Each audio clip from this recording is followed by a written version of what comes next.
I've got my work cut out for me on this order. Ricoma's sister company, Garmeo, recently received a large bulk order of polo shirts. So in today's episode, I'm going to embroider 68 polo shirts. Join me as I take you through the entire process from beginning to end, including digitizing my design, planning out my logo placement, and how to use a multi-head embroidery machine. Along the way, I'll also show you some useful tools and give you a few tips to help you embroider a bulk order more efficiently. However, before we get started, if you like this video or enjoy content like this, be sure to subscribe to our channel and smash that like button so you can stay up to date with our latest videos.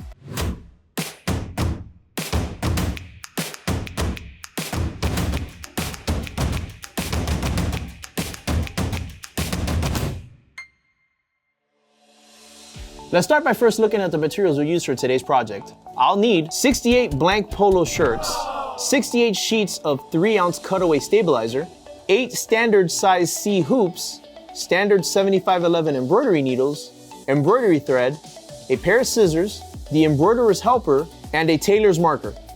For the actual embroidery, I'll be using the CHT2 8-head embroidery machine, available in 4 to 12 heads. This machine speeds through flats, caps, and plenty of finished garments accurately and precisely. If you're interested in scaling your business with a CHT2 embroidery machine, visit our website or reach out to our product specialist today. First, I will upload my design into my digitizing software.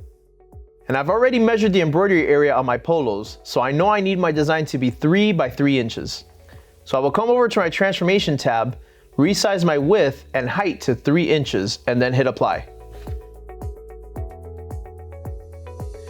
Now I will come over to my toolbar, select artwork on the left side, and select the ellipsis option.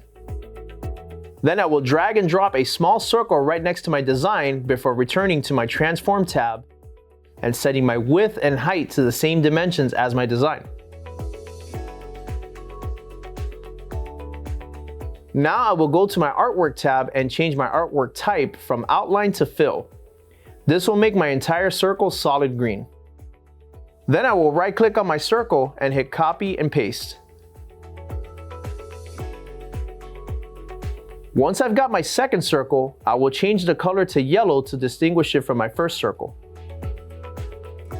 Now, I need to shrink my yellow circle to be the same size as the yellow ring in my design. However, first I need to find out my yellow ring's diameter. So I will select my ruler tool from my toolbar, then click on the edge of my ring in my design and measure it at the widest point. And then, as you can see, the ruler tool tells me the exact width of my design. Now I can click on my circle and set my width in the transformation tab. Then I will repeat the same process for my third and final ring.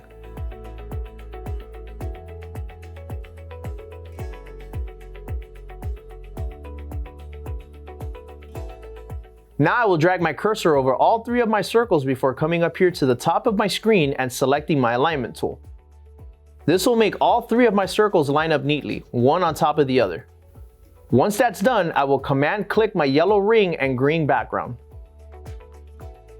This is going to allow me to select both of these layers at the same time. Then I will right click on my layers, come down to where it says shaping and select trim. This will knock out the portion of my solid green background covered by my yellow ring. This will prevent my stitches from getting too dense in the overlapping portions of my design, which could lead to registration issues or even potential damage to my garments.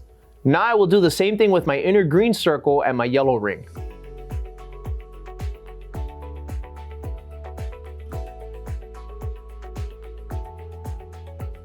Once that's done, I'm going to drag my cursor over all 3 of my circles. Then I'm going to right click on them and convert them to a complex fill.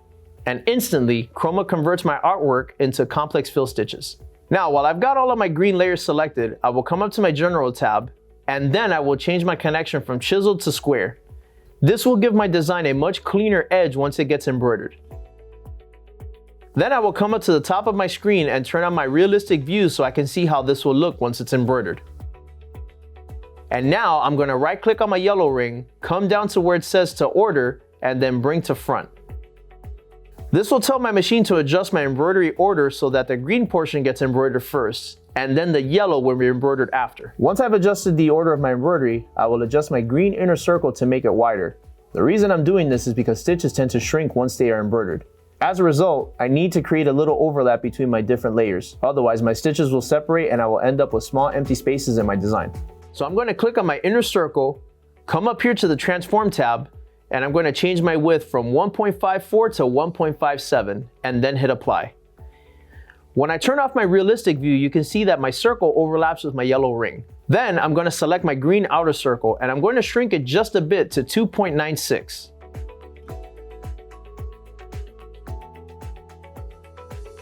And now when I turn off my realistic view again, I can see I have a little overlap between my yellow ring and inner green circle.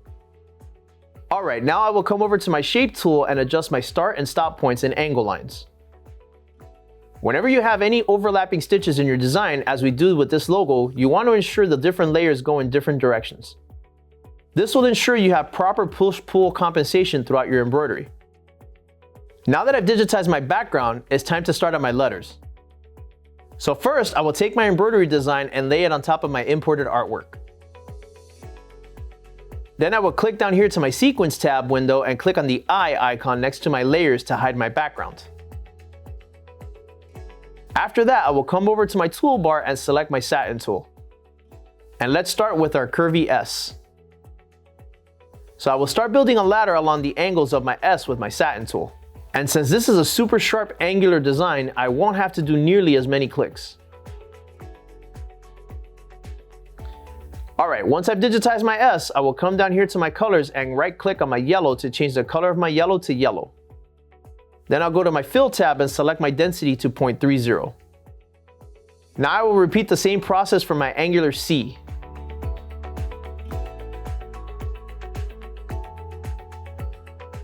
And since my C's are the same, I will copy and paste my C and then drag it over to my second C.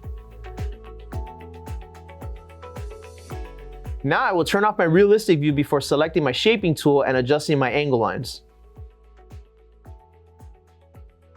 Once that's done, I will turn my realistic view back on.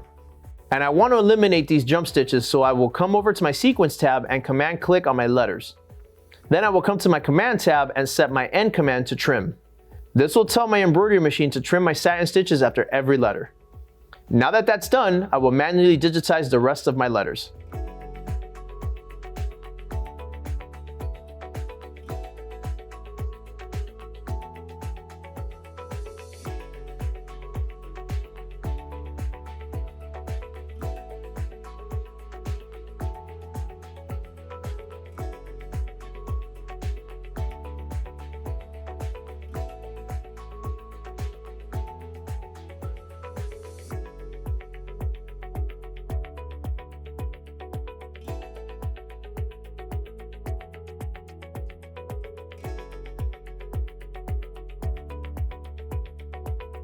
Finished.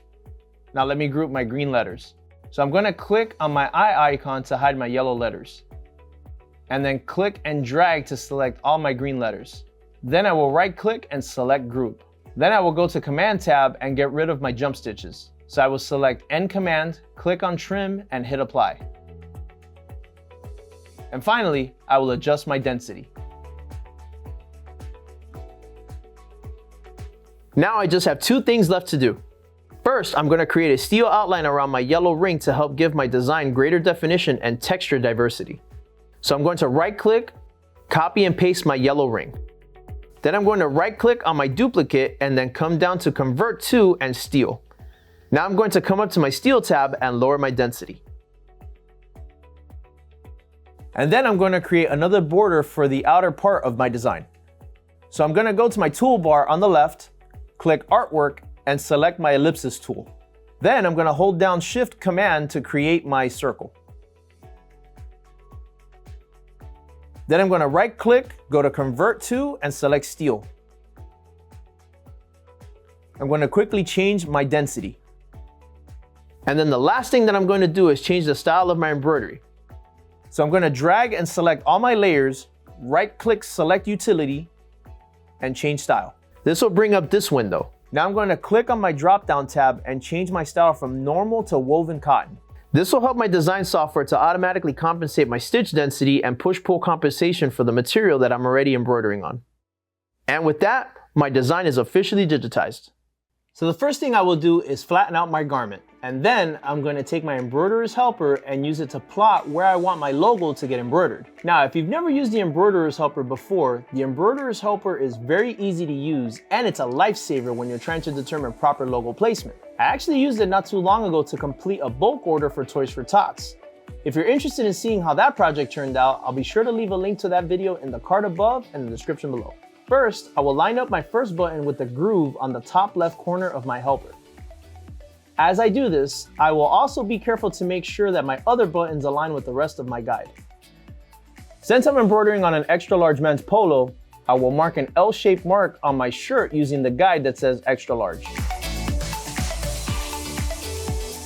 Now that I've got one polo marked up, I will do the same thing on my others.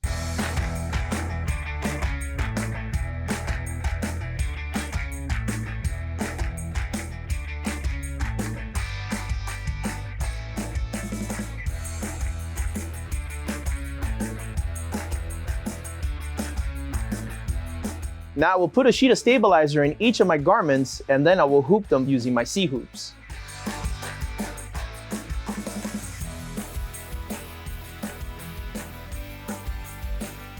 All right, now it's time to take these to the embroidery machine. All right guys, here we have our CHT2 8-head machine. Let's go ahead and grab our shirts and load them onto our machine.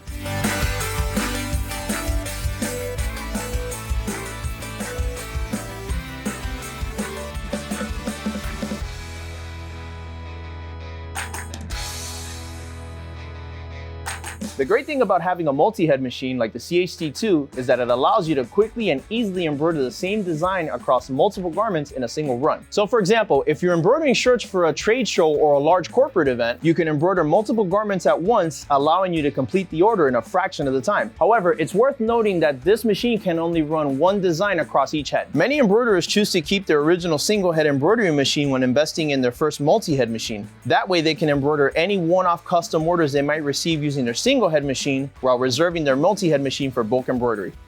All right, so as you can see here, compared to our single-head machine, our panel here on our 8-head is much larger. We have a much larger LCD display. So we're gonna go ahead and select my design, which I already have preloaded here.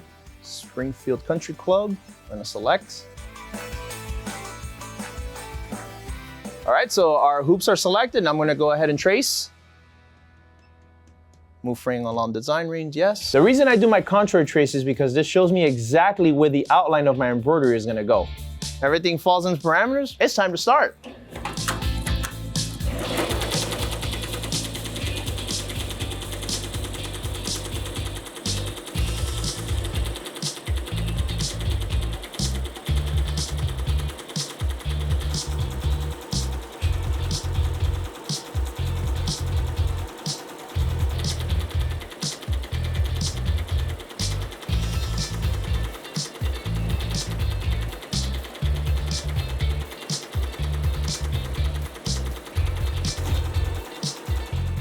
Now, while my machine is embroidering my logo, I will take this opportunity to mark my embroidery area and hoop my next set of polos. That way, once my machine finishes embroidering, I can swap out my finished shirts with my next set.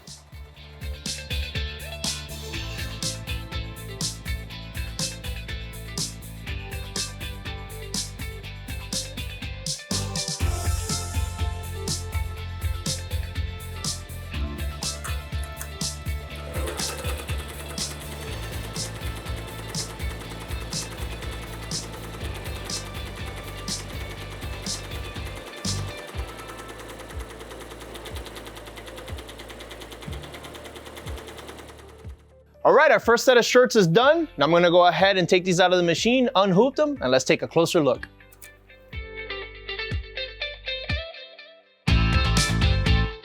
Wow, look at that. That came out really nice. However, I can't waste time congratulating myself because I still have 60 more shirts to do. So let's get to it.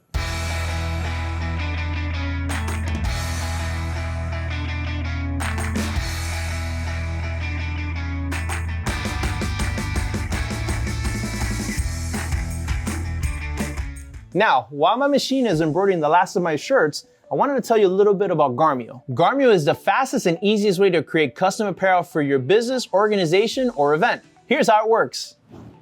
First, choose your garment and decorating method. All right, so as you can see here, we have a layout of all the sizes and the prices for each size, and also the available colors that we have for each polo. All right, so I'm gonna choose the size and quantity for each shirt. Then upload the design and choose the placement and size. Finally, review the order and proceed to checkout. From there, we'll route the order to one of the myriad embroiderers or printers just like you in our Garmeo program, who will fulfill the order and ship it to the customer's home or business. With Garmeo, you can choose from a variety of different garments to customize, including caps, button-ups, polos, t-shirts, hoodies, and beanies. You'll also receive free shipping on orders of 12 items or more. If you'd like to learn more about Garmeo, I'll leave a link to it in the card above and the description below. That's it, our bulk order is officially done. I know the customer's gonna love it.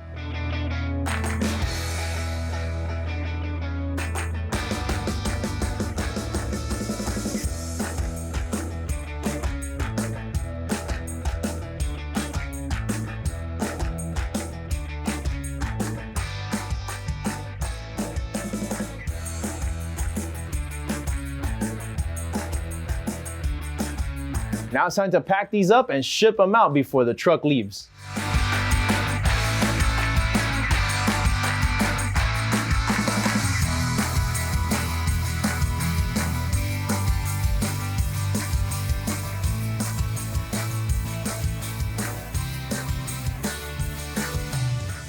So I'm going to share some quick advice with you on how to do bulk orders more efficiently. The first one being, make sure that you have your stabilizers cut out ahead of time so you can save some time. It'll also make your hooping process a lot easier. Quick advice number 2, ensure that when you use a tailor's marker that you use a color that will stand out on your garment. For example, our shirts were black, so what I did was I used an orange stencil mark so that it could stand out. Quick advice number 3, make sure you have lots and lots of bobbin because of these orders, you're gonna need them. Quick advice number 4, make sure you do a test run for your embroidery and your digitizing beforehand to ensure that you have proper placement and everything is running smoothly before you do it on the final test product. Quick advice number 5, ensure that you have the correct embroiderer's helpers when putting your placement for your logos. In this case, we had to use the embroiderer's big helper because we did have a couple of extra large and 2X shirts. Quick advice number 6, allow room for error so that you still have enough time to spare and give it to your customer as scheduled. And last but not least, while your polos are being embroidered, you can go ahead and set up your next set so you can save time. All right, that's it for today. If you're looking for more inspiration for your next embroidery project or to get some more advice on embroidery, then be sure to check us out on Facebook and join the more than 35,000 other decorators in our embroidery and custom apparel mastery group, where we share helpful tips every day. If you haven't done so already, follow us on Instagram and TikTok for informative and entertaining content. Also, be sure to follow Garmeo on Facebook and Instagram to see our most recent projects and stay up to date with our latest offers. And as always, be sure to let us know in the comments if there are any other topics you'd like to see in a future episode of Embroidery Hub. Thanks again for watching, and I'll see you next time.